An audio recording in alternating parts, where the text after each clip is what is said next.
Tugasku menemanimu.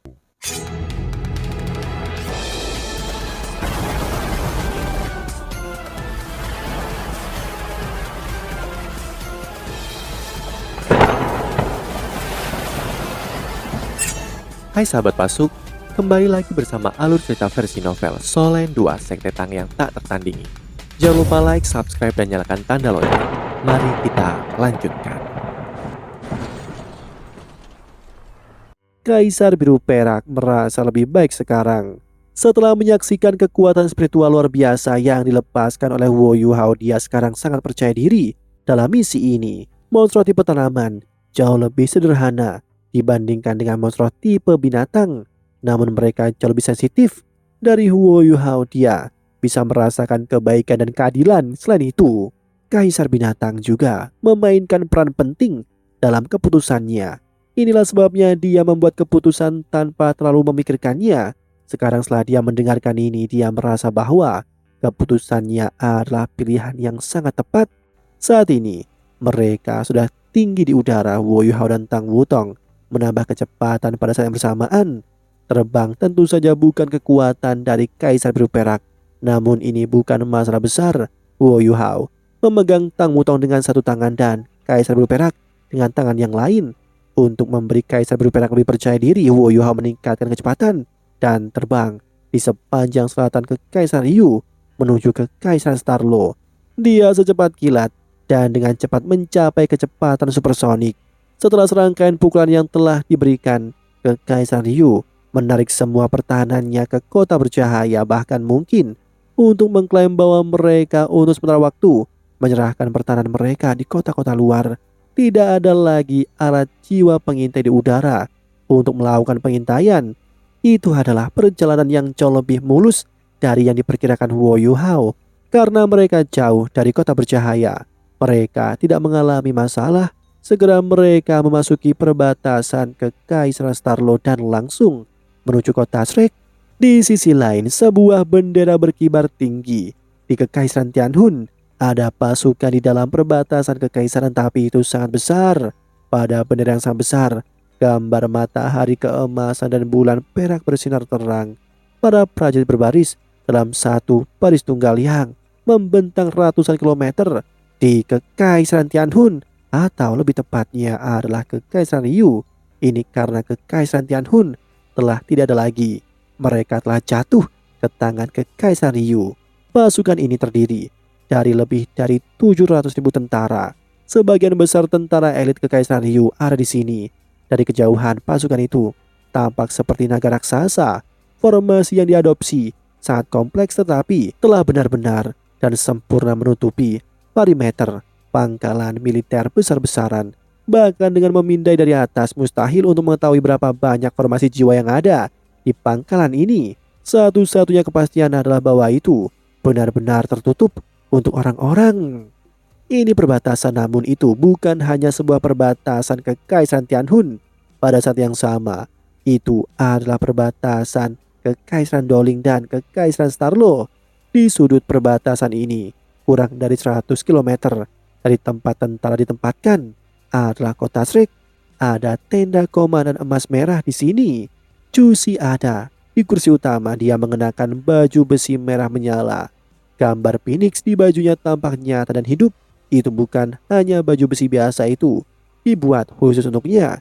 Dan Kong Deming adalah orang yang secara pribadi menciptakan alat jiwa berbentuk manusia ini. Itu tidak digunakan untuk menyerang, tetapi itu sangat efektif untuk tujuan pertahanan. Kong Deming memberitahu Jusi bahwa bahkan Limit Doulo akan membutuhkan lebih dari 3 serangan untuk mengatasi pertahanan dari alat jiwa ini. Jusi memiliki 6 bawahan dengannya. Mereka semua terdiam, namun juga kagum. Jusi kini memegang surat. Surat itu dibawa oleh seorang utusan dari kota bercahaya. Surat itu tidak terlalu panjang. Dia selesai membacanya dengan sangat cepat. Setelah selesai, dia meletakkannya dan alisnya berkerut. Setelah itu dia berdiri. Setelah ia menjadi permaisuri Dewi Perang, temperamen Jusi benar-benar berubah. Dia menjadi lebih pendiam tetapi juga lebih agung. Dia perlahan berjalan, dia terus berpikir dan merenungkan saat dia berjalan. Tidak ada suara di tenda, semua orang terpaku padanya dan Mereka menunggu dalam diam. Setelah beberapa saat, Jusi berhenti dan bertanya kepada utusan itu, "Apa? Instruksi yang mulia?" Utusan itu berkata, "Permaisuri Dewi Perang, yang mulia berkata bahwa semuanya akan diputuskan oleh Anda."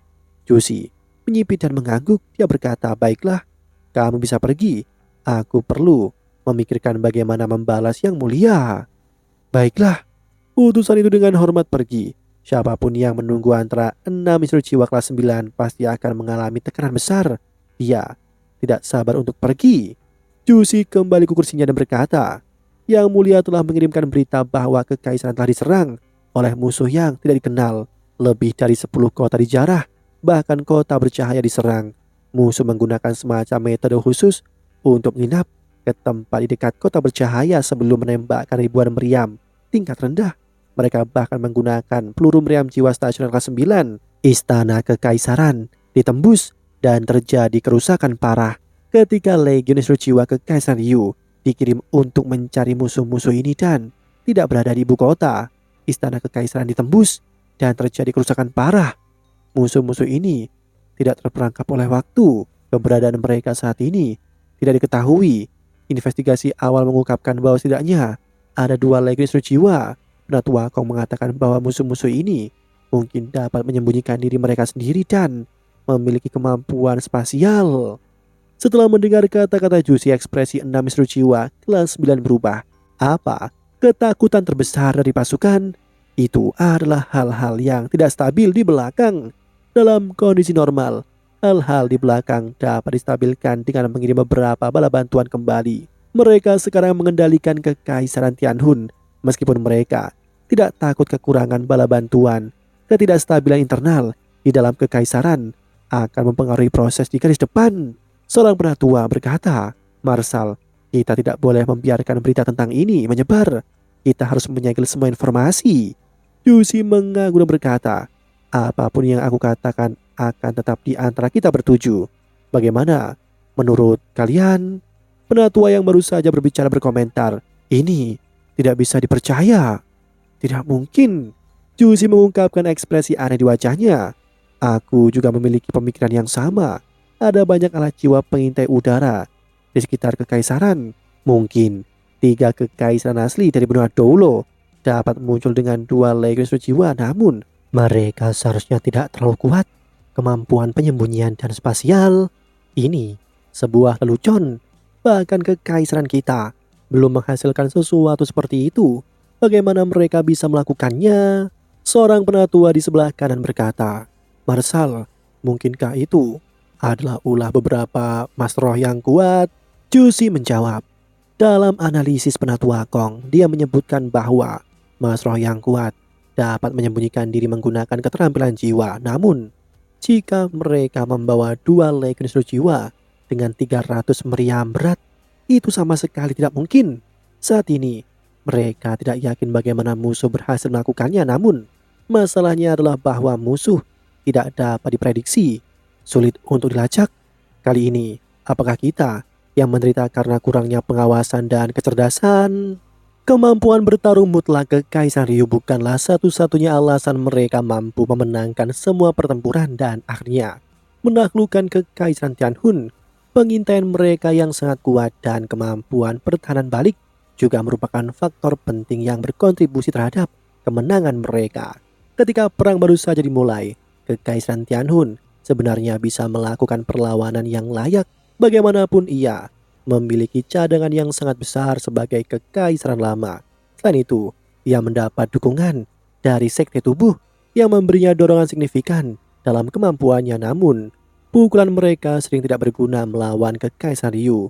Untuk alasan aneh, mereka selalu tidak dapat memberikan pukulan berat ke Kekaisaran Ryu. Di sisi lain, Kekaisaran Ryu selalu mampu mengidentifikasi kelemahan penting dalam Kekaisaran Tianhun dan menangani pukulan berat berdasarkan kelemahan ini. Seiring waktu, Kekaisaran Tianhun hanya bisa menyerah pada kehancurannya. Kali ini, pukulan yang diderita oleh bagian dalam Kekaisaran Ryu seperti bayangan cermin dari pertempuran antara Kekaisaran Ryu dan Kekaisaran Tianhun. Namun, bahkan sampai sekarang mereka masih tidak dapat menentukan di mana tepatnya musuh mereka berada. Namun Juicy melihat nama yang sangat akrab di surat itu. Ya, itu adalah Wu Yuhao. Hanya ada satu informasi yang pasti dari pesan yang diserahkan kepada mereka di kota bercahaya. Dari informasi itu, ada nama Wu Yuhao. Yuhao, benarkah itu kamu? Meskipun Juicy memikirkannya, wajahnya tetap tenang dan tenang. Orang tua di sebelah kiri berkata, ini benar-benar masalah besar. Kita harus mencari tahu apa yang sebenarnya terjadi segera. Kalau tidak, kita tidak punya cara untuk menentukan apa tindakan kita selanjutnya. Marsal, kita jangan mundur pada saat-saat seperti ini. Sekarang pasukan kita telah beristirahat selama 10 hari. Setelah mengambil alih seluruh kekaisaran Tianhun, moral kita berada pada puncaknya. Ini adalah waktu terbaik bagi kita untuk menyerang. Dimanapun kita menyerang, jika kita membiarkan urusan internal kekaisaran kita mempengaruhi keputusan kita, kita tidak akan dapat mencapai sebanyak yang kita inginkan. Ini adalah waktu yang tepat untuk menaklukkan seluruh benua. Juicy mengangguk dengan lembut. Pria tua di sebelah kanan juga mengangguk.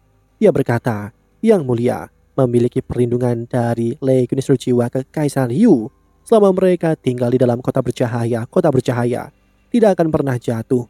Bahkan jika para instruktur jiwa itu mampu menyusup ke wilayah kita, jumlah mereka pada akhirnya terbatas. Mereka hanya dapat melakukan begitu banyak kerusakan pada instalasi kita dengan 2 Legiun Instruktur Jiwa mereka. Namun, kita memiliki jutaan pasukan di komando kita. Kita pasti bisa melakukan lebih banyak kerusakan daripada mereka. Penatuasu, perhatikan kata-katamu. Juicy mengerutkan kening saat dia menegurnya. Penatuasu mengungkapkan senyum tipis dan berkata, ketika sang jenderal jauh dari kaisar, sang jenderal harus membuat keputusan berdasarkan atas kebijaksanaannya sendiri. Marsal, Anda harus tegas dan tidak membiarkan masalah ini mempengaruhi Anda. Aku percaya yang mulia akan mengerti keputusan Anda. Taktik kita sudah selesai, dan jika kita membuat amandemen sekarang itu benar-benar akan merugikan kita semua. Juicy menghela nafas dan berkata, tentu saja aku tahu seperti apa keadaan saat ini, namun bagaimana kita bisa bertarung dengan percaya diri ketika yang mulia dalam bahaya? Aku percaya pandangan kalian semua. Bagaimanapun kalian adalah penatua di dalam aula konsekrasi. Aku perlu waktu untuk memikirkan hal ini.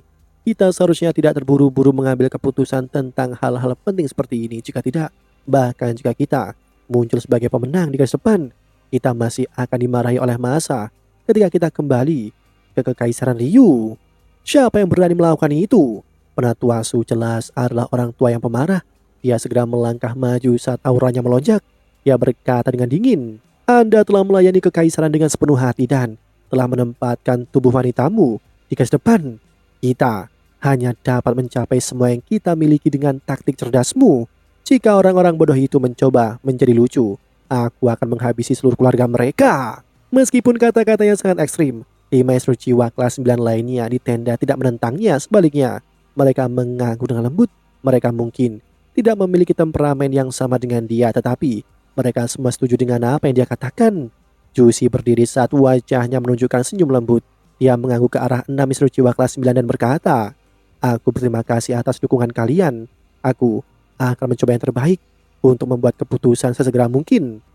Pasukan tidak boleh mendengar kabar ini. Aku akan membutuhkan kalian berenam untuk merahasiakan ini.